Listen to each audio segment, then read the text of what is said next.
लखनऊ की रहने वाली उस लड़की को सारी रात पड़ी है ट्रैक पर, रेलवे लाइन पर। कीड़े उसके शरीर को खाते रहे, खून बहता रहा, यहां तक कि चूहों ने भी उसका शरीर कुतरा। बेहोशी में पड़ी है, बीच बीच में होश आती है तो देखती है कि मेरे शरीर को कीड़े भी मकोड़े भी चाट रहे हैं। सवेरे लोगों ने देखा, लेकर गए, बरेली हॉस्पिटल में रखा उसको।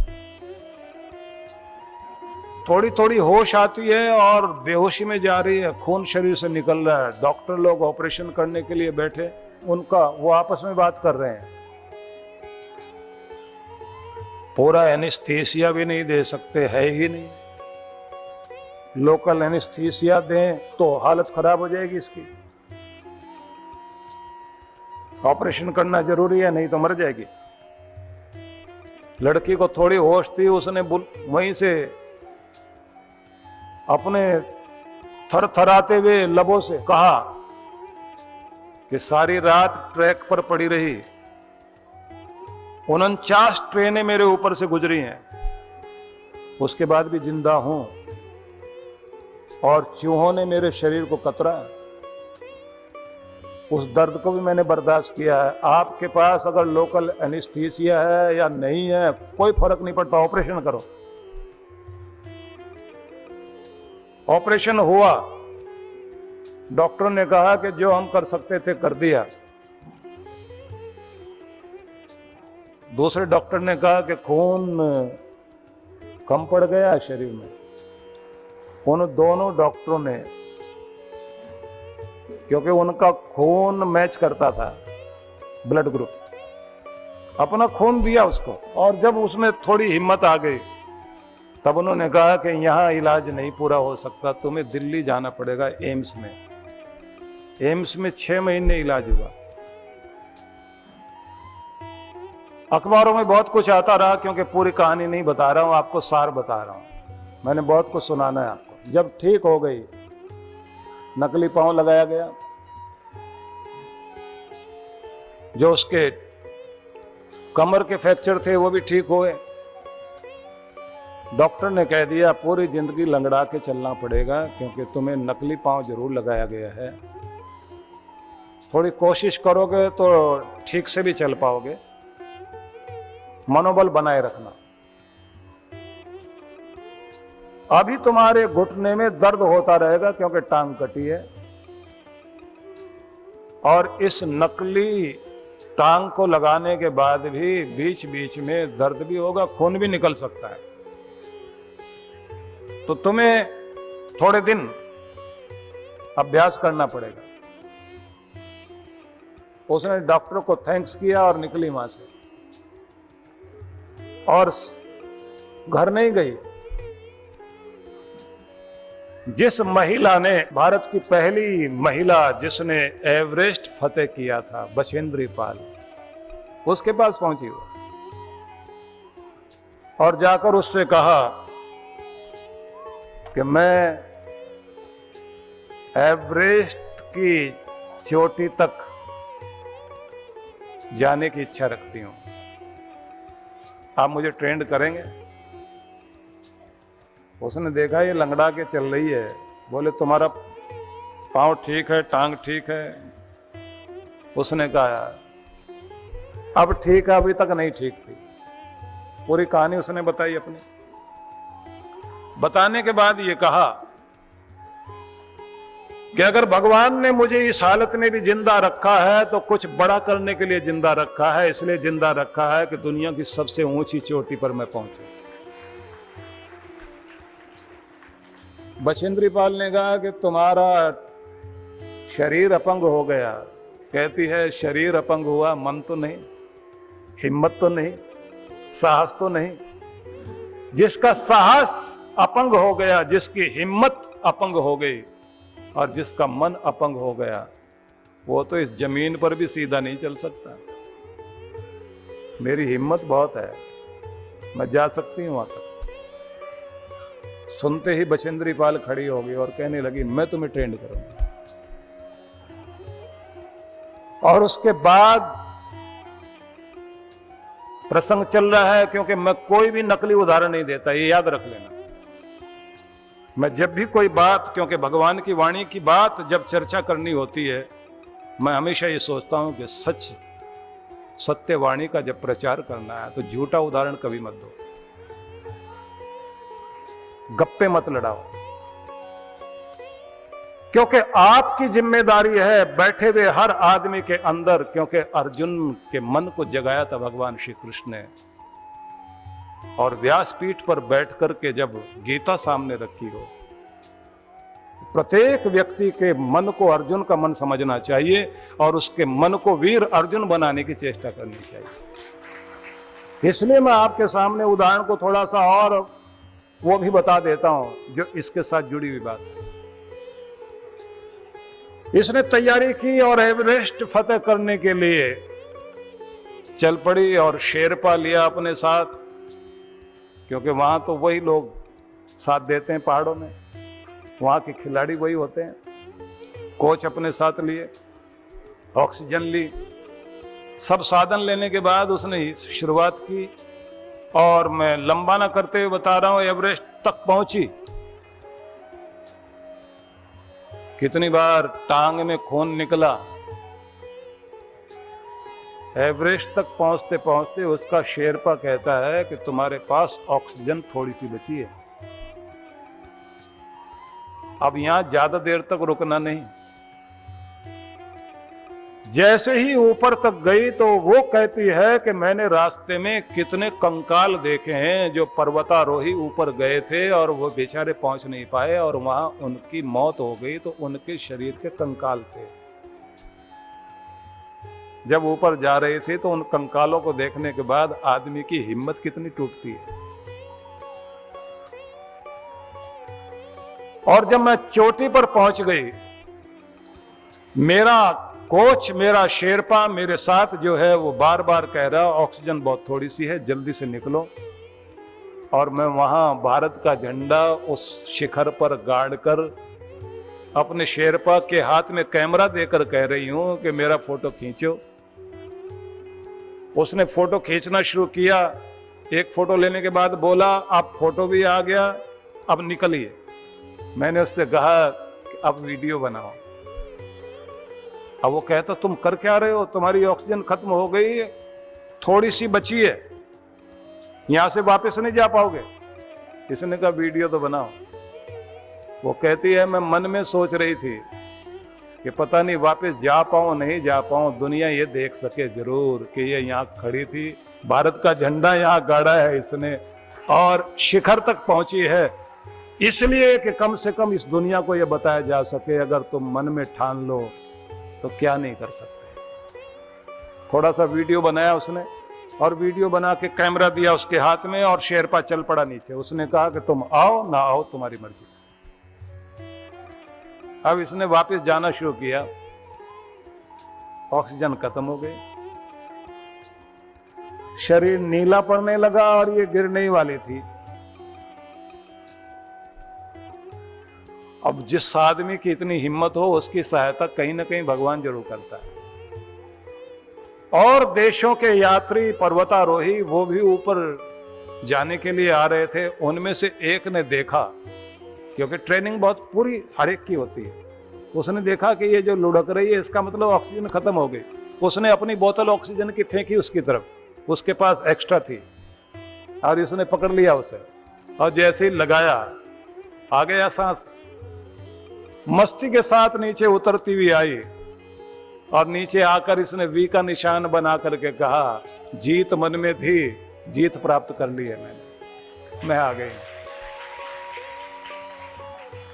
दुनिया भर के अखबारों ने उसका फोटो छापा। उसके बाद भारत के राष्ट्रपति ने बुलाया उसको, पद्मश्री की उपाधि देते हुए कहा कि तुम एक उदाहरण हो, न जाने कितने लोगों की हिम्मत हो। अब वो लड़की खुद एक मोटिवेशनल, एक प्रेरक गुरु बन गई है। अब वो खुद लोगों के बीच में जाकर के बोलती है कि अगर मैंने ये प्राप्त कर लिया है तो तुम भी प्राप्त कर सकते हो। मैं इसलिए नाम और सारी चीजें नहीं बोल रहा क्योंकि अब विज्ञापन नहीं करूंगा। यूट्यूब पर या आप गूगल में देखिए, पूरी आपको उसकी फिल्म भी मिलेगी, सब कुछ मिलेगा, सब कुछ कहानी बताती हुई मिलेगी। नाम के आगे आखिर में सिन्ना लगता है, ये ध्यान रख लेना। थोड़ा संकेत दे दिया। इतना इसलिए बताना चाहता हूं कि अगर आप अपने मन को तैयार करते हैं तो बीमारी भी जीतते हैं, सेहत को भी प्राप्त करते हैं, अपनी गरीबी को भी जीतते हैं, अपने पद को भी प्राप्त करते हैं, अपनी ऊंचाई को भी प्राप्त करते हैं, अपने टूटे हुए घर को भी आप जोड़ लेते हैं, अपने सपनों को भी प्राप्त कर लेते हैं। लेकिन मन में ठानिए तो सही, संकल्प बनाइए तो सही। परमात्मा तो सब कुछ देने के लिए तैयार है, सब कुछ मिलेगा। नया वर्ष आपके सामने है। नए वर्ष का मतलब यह है कि पहले नया दिमाग होना बहुत जरूरी है, नया मस्तिष्क बनाना बहुत जरूरी है। नया मस्तिष्क नए विचारों से बनता है। नए विचारों का मतलब होता है कि नेगेटिविटी को बिल्कुल हटा दें, सकारात्मकता को अपने मन में लाएं। अब आप लोग सोचेंगे नेगेटिविटी क्या है और पॉजिटिविटी क्या है, सकारात्मक क्या होता है और नकारात्मक क्या होता है। जिस चीज में आप नहीं नहीं नहीं लगाते हैं वो नकारात्मक है। आपको क्या नहीं चाहिए? गरीबी, आपको बीमारी नहीं चाहिए, डर नहीं चाहिए, दुख नहीं चाहिए, गिरना नहीं चाहिए। जिसमें आप हाँ हाँ कहते हैं वो सकारात्मक है। सेहत हाँ, अमीरी हाँ, चाहिए ना, सबको चाहिए। सौभाग्य हाँ, स्वास्थ्य हाँ। जिसमें आप हाँ कहते हैं, यस यस यस, जिसको आप कह रहे हैं बस वो आपके लिए सकारात्मक है। तो आपको उसी पे ध्यान टिकाना चाहिए जो चाहिए। उसे याद करना छोड़ दीजिए जो नहीं चाहिए, उसे याद करो जो चाहिए। जो चाहिए जब आप उसे याद करते हैं तो आपको कहा जाता अब आप हो गए पॉजिटिव। अगली बात वो भी ध्यान से सुनिए। आपके मस्तिष्क में उठने वाले 50 से 60 हजार विचार 24 घंटों में, उनमें से 80% नकारात्मक होते हैं। आपके दिमाग में वो चल रहा होता है जो आपको नहीं चाहिए। और तो सब ठीक है, बस गरीब ना हो जाऊं, और तो सारी चीजें ठीक है, बस सेहत वाली बात और है, सेहत ना खराब हो जाए। और तो सारी चीजें ठीक है, बुढ़ापा खराब ना हो जाए। और तो ठीक चल रहा है, घर ना टूट जाए। अब ना ना ना ना ना आ रहा है ना। अब जहां जहां आप ये कहते हैं ये ना हो जाए, ये ना हो जाए, वही होगा, क्योंकि मन में तो आपके वही चल रहा है। मन आपका, अचेतन मन आपका ये कभी नहीं समझता कि आप ना कह रहे हैं। उसका तो मतलब जिस चीज पे जोर दे रहे हैं। आप क्या कह रहे हैं? गरीबी, बीमारी, दुख ना हो जाए, ये बाद में। जोर किस पे देते हैं? दुख, दुख ना हो जाए, दुख ना हो जाए, बीमारी ना हो जाए, गरीब ना हो जाओ। जोर किस पे दे रहे? गरीबी पे। मन उसी को पकड़ लेगा। अगर आप सेहत पर जोर देंगे, स्वास्थ्य पर जोर देंगे, प्रसन्नता पर जोर देंगे, सुख पर जोर देंगे, मन उसे पकड़ेगा और उसी पर फोकस कीजिए और परमात्मा आपको वो सब देने के लिए तैयार है। इसलिए आप वो करिए जो पाना चाहते हैं। और अगर आप ये चाहते हो कि आप बिल्कुल नए हो जाएं, तो डायरी और पेन उठाइए, जो मैं बोलता जाऊं वो नोट करते जाइए। मैंने आपसे कहा था कि हर रोज नए ढंग का, नए स्टाइल में ही बात की जाएगी और आपको कुछ मिलना चाहिए। पहली बात, खुद के प्रति, परिवार के प्रति, समाज के प्रति भरोसेमंद बनिए, जिम्मेदार। इस दुनिया को जिम्मेदार लोगों की जरूरत है। जिम्मेदार बनिए। जब आप खुद की जिम्मेदारी लेते हैं, कोई एक आदमी घर में जिम्मेदार हो, सारा घर उस पर टिक जाएगा। पूरी फैक्ट्री में, पूरे ऑफिस में एक जिम्मेदार आदमी है, पूरा उसको चला लेगा। लोग क्या कहते हैं, जिम्मेदार ड्राइवर चाहिए, जिम्मेदार डॉक्टर चाहिए, जिम्मेदार क्लर्क चाहिए, जिम्मेदार ऑफिसर चाहिए। लोग कहते हैं जो तनख्वाह चाहोगे दे देंगे, प्रॉब्लम वो नहीं है, जिम्मेदार आदमी मिलना चाहिए। पर हमें मिलते कैसे लोग हैं? कोई एक आदमी रखा गया, इंटरव्यू के लिए आया। इंटरव्यू लेने वाले ने कहा, यहां हमारी डिमांड है जिम्मेदार आदमी की, तुम्हें देख के तो लगता ही नहीं तुम जिम्मेदार हो। बोले साहब बिल्कुल जिम्मेदार हूं, 20 जगह नौकरी से निकाला गया हूं, हर गलती का जिम्मेदार मुझे ही ठहराया गया कि यही जिम्मेदार, यही जिम्मेदार। जिम्मेदार वो है समय पर काम करना शुरू करे, भरोसा देकर निभाए, वचन भंग ना करे, नियम भंग ना करे। अब आप जल्दी जल्दी लिख लेना, नहीं तो फिर छूट जाएगा। समय पर काम करे, भरोसा देकर निभाए, वचन भंग ना करे, नियम भंग ना करे, वायदा निभाए, वो है जिम्मेदार। जिम्मेदार वो है जो बहानेबाज ना हो। जिम्मेदार वो है जो अपने मूड पर काबू पाकर भी अपने काम को निभाना जानता हो, उसे जिम्मेदार कहते हैं। वो चाहिए। और जिम्मेदार वो है जो चिड़चिड़ा स्वभाव का नहीं है, अपने चिड़चिड़े स्वभाव को घर छोड़ के आता, ना इरिटेट होता ना इरिटेट करता। और उससे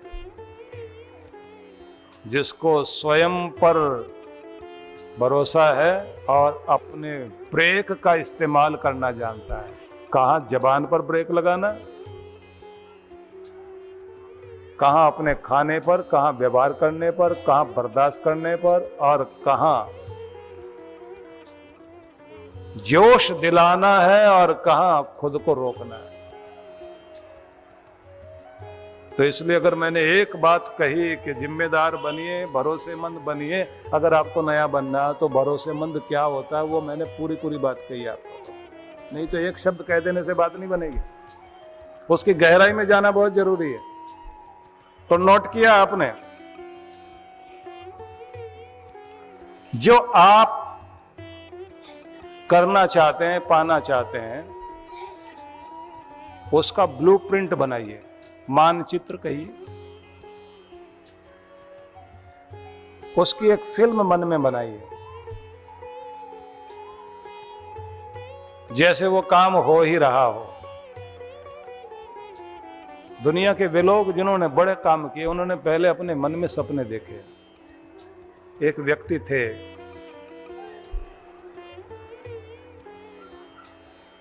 गुस्ताव एफिल, जिसने फ्रांस में एक सपना देखा। बहुत बढ़िया आर्किटेक्ट थे। ऐसे पुल होने चाहिए हमारे, ऐसी सड़कें होनी चाहिए, ऐसी इमारतें होनी चाहिए, ऐसे जो है अपने शहर को मैं ऐसा देखना चाहता हूं। और उसने बहुत बड़ा योगदान दिया फ्रांस को, पेरिस को ठीक करने में।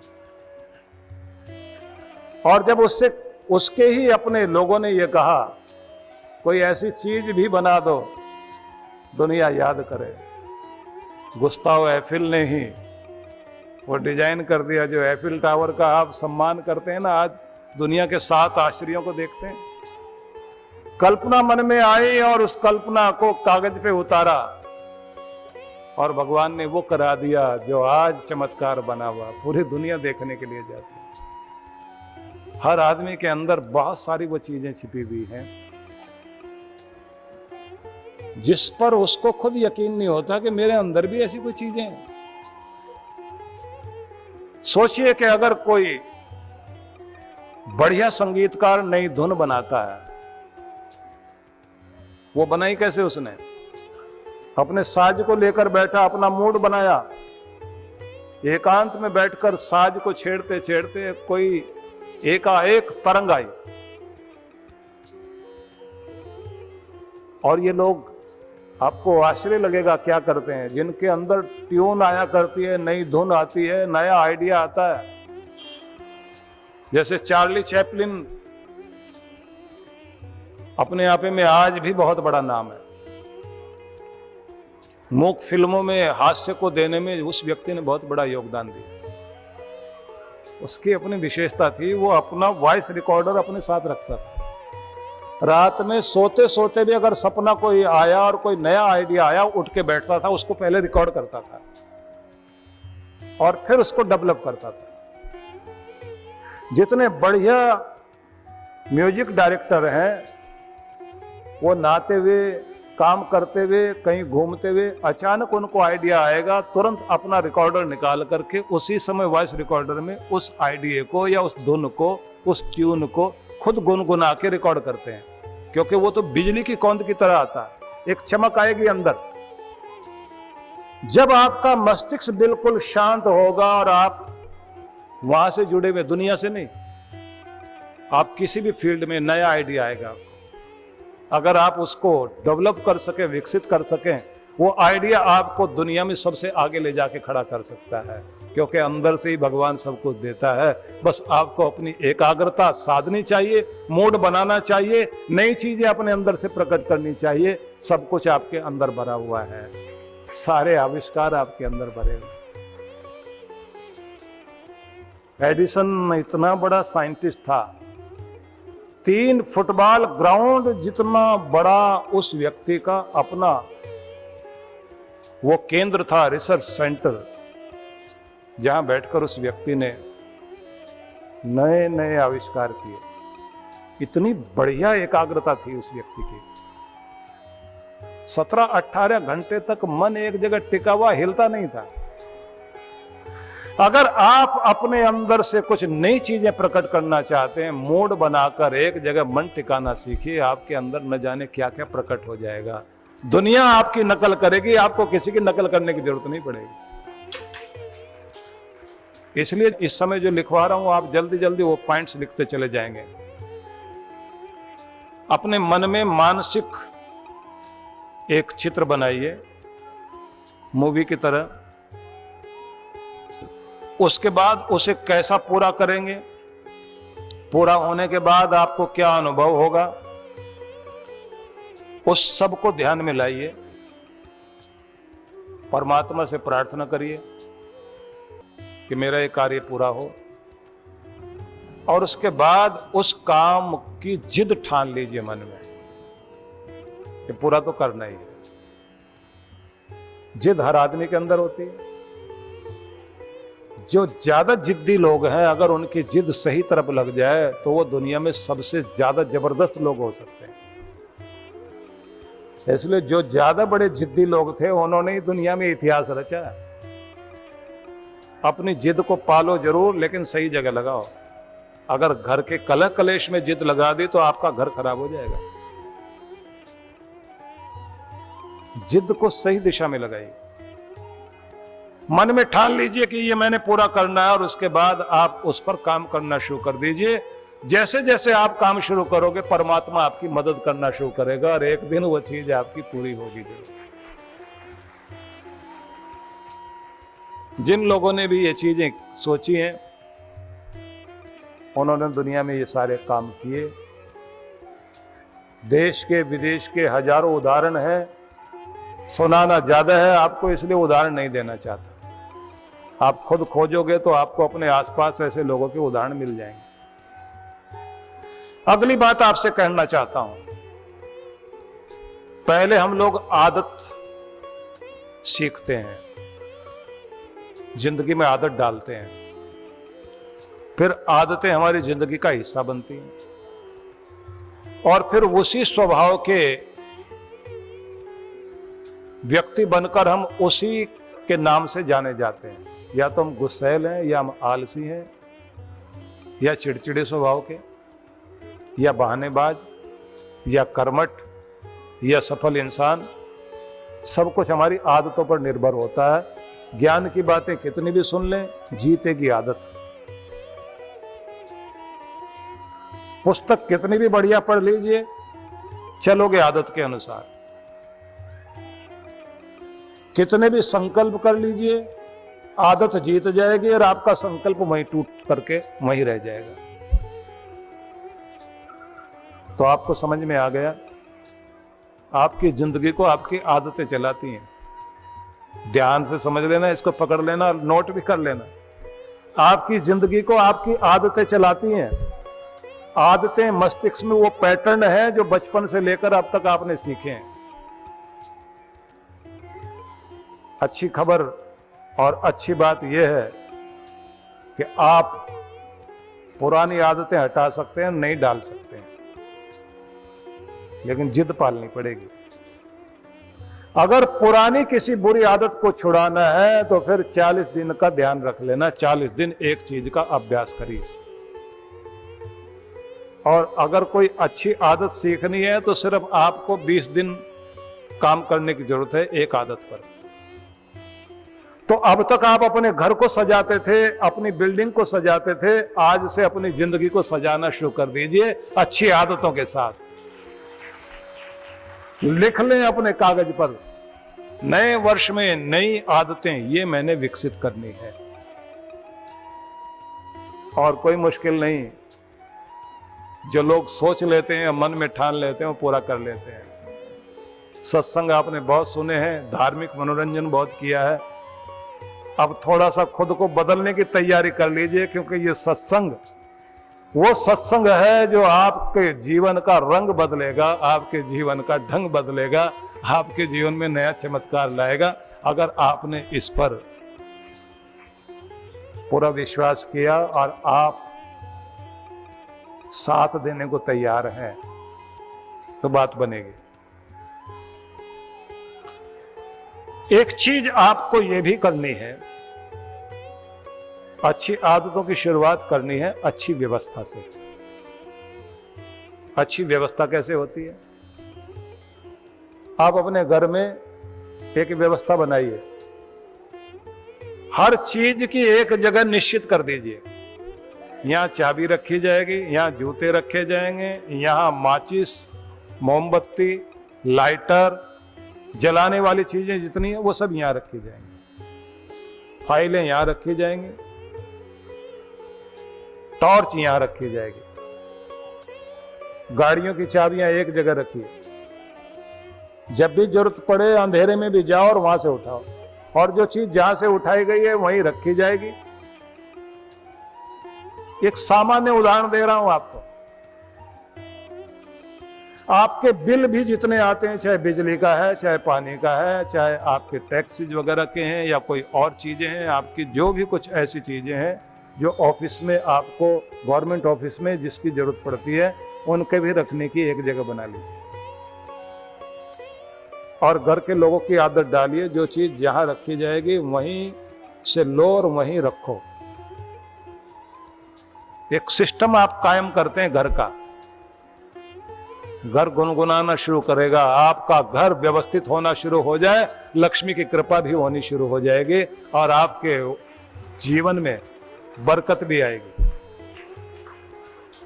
जिस घर में मकड़ी के जाले हैं, काकरोच अपना बसेरा बनाए हुए हैं, छिपकलियां ऊपर घूम रही हैं, कुत्ते बिल्ली अंदर तक घूमते जा रहे हैं, बड़े छोटे का मान नहीं, अपशब्दों का प्रयोग होता है, गुस्सा बात बात पर होता है, बीमारी ठीक करने के लिए नियमों का पालन नहीं होता, बस टैबलेट खा लेंगे और डॉक्टर के पास भी तब जाएंगे जब इंतहा हो जाएगी, पहले चेकअप कराएंगे भी नहीं। समझ लेना, दरिद्रता देवी ने सिर पे चढ़ के झंडा बुलंद किया हुआ है। दरिद्रता जब आती है तो आलस से देती है, लापरवाही देती है, गाली गलौच लाती है, बीमारियां लाती है, अपशब्दों का प्रयोग कराती है, नशा कराती है, गलत लोगों के पास लेकर जाती है, फिजूल खर्ची कराती है, धर्म कर्म से हटाती है, गुरु चरणों से दूर करती है, धर्म का प्रकाश करने से रोकती है, दान देने से रोकती है, व्यक्ति को अच्छा करने से रोक देती है। अच्छाई को कल पर टालेगा और बुराई को आज करेगा तो समझ लेना चाहिए दरिद्रता अपना डेरा जमा के बैठ गई है। अब नोट कर लेना आप। अब अगली बात करते हैं।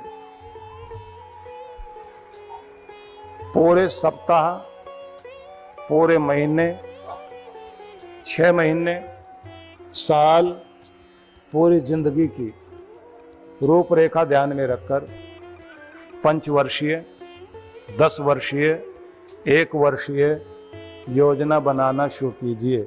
गवर्नमेंट का डिपार्टमेंट होता है जहाँ योजनाएं बनती है तो 5 वर्षीय योजनाएं बनती हैं।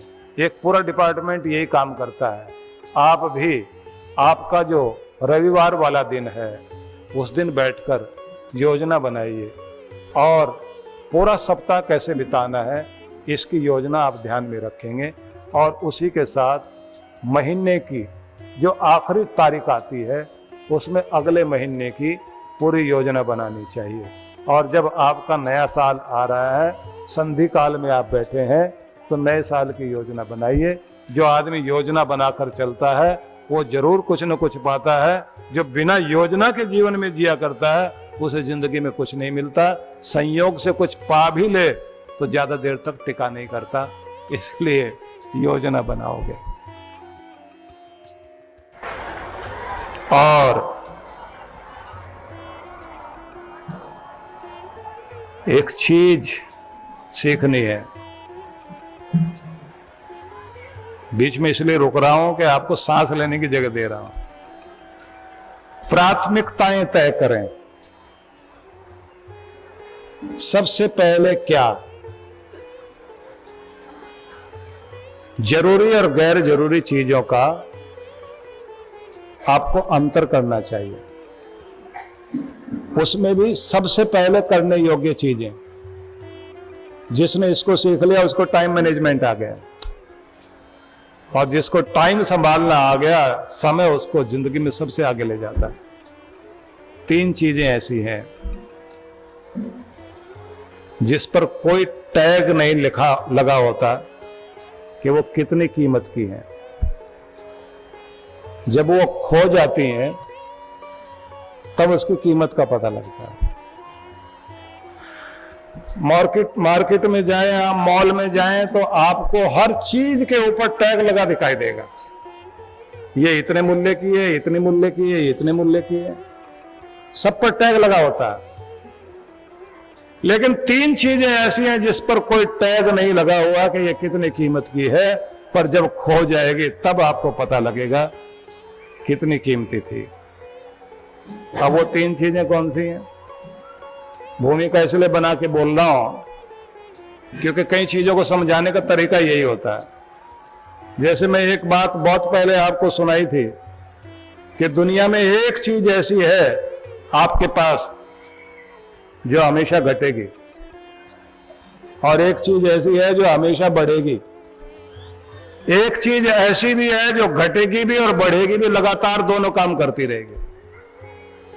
और इस दुनिया में एक चीज वो भी है जो ना घटेगी ना बढ़ेगी, एक जैसी रहेगी।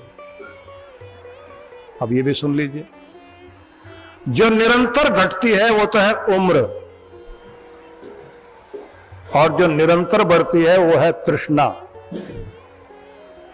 वो किसी की कम नहीं होती, बढ़ेगी बढ़ेगी। जो निरंतर घटेगी वो उम्र है, जो निरंतर बढ़ेगी वो तृष्णा है, और जो घटेगा भी और बढ़ेगा वो है आपका मन। वो एक जैसा कभी नहीं रहेगा। और जो कभी ना घटता ना बढ़ता, एक जैसा रहता है, वो है विधि का विधान। उसे दुनिया में कोई नहीं बदल सकता, वो हमेशा एक ही रहेगा। तो जैसे वो मैंने बताया था, ऐसे ये बता रहा हूं कि 3 चीजों के ऊपर टैग नहीं लगा कि उनकी कीमत क्या है। खो जाने के बाद पता लगेगा। एक तो है आपका वक्त, आपका समय। वो कितना कीमती है ये आपको पता ही नहीं। खो जाने के बाद पता लगेगा मेरा बहुत कीमती टाइम था। जिंदगी का सुनहरी पल था, मैंने गंवा दिया। अगर उस समय संभल के मैं ये कर लेता तो आज ये दिन ना देखने पड़ते, टैग नहीं लगा होता। खो जाने के बाद पता लगेगा। दूसरी चीज,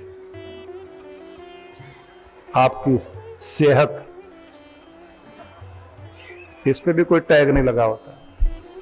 जब खो जाएगी, घुटने दर्द करेंगे, कमर से बैठा उठा नहीं जाएगा, अंदर की कोई गड़बड़ हो जाएगी, तब आप क्या कहते हैं, बहुत अच्छे दिन थे, वो दौड़ते भागते थे। अब तो लचर पचर करके चलना पड़ता है, ठीक से बैठ भी नहीं सकते, चाल ही बेढंगी हो गई। अगर उस समय खुद को संभाल लेते तो कितना अच्छा होता। टैग नहीं लगा हुआ, बाद में पता लगता है कि कितनी कीमती थी आपकी सेहत, रिश्ता, इस पर भी कोई टैग नहीं लगा होता कि कितना कीमती है। जब आपके अपने बड़े खो जाते हैं, चले जाते हैं दुनिया से, याद आती रहती है, जाने वाला याद आता रहता है, पर जाने वाला नहीं आता।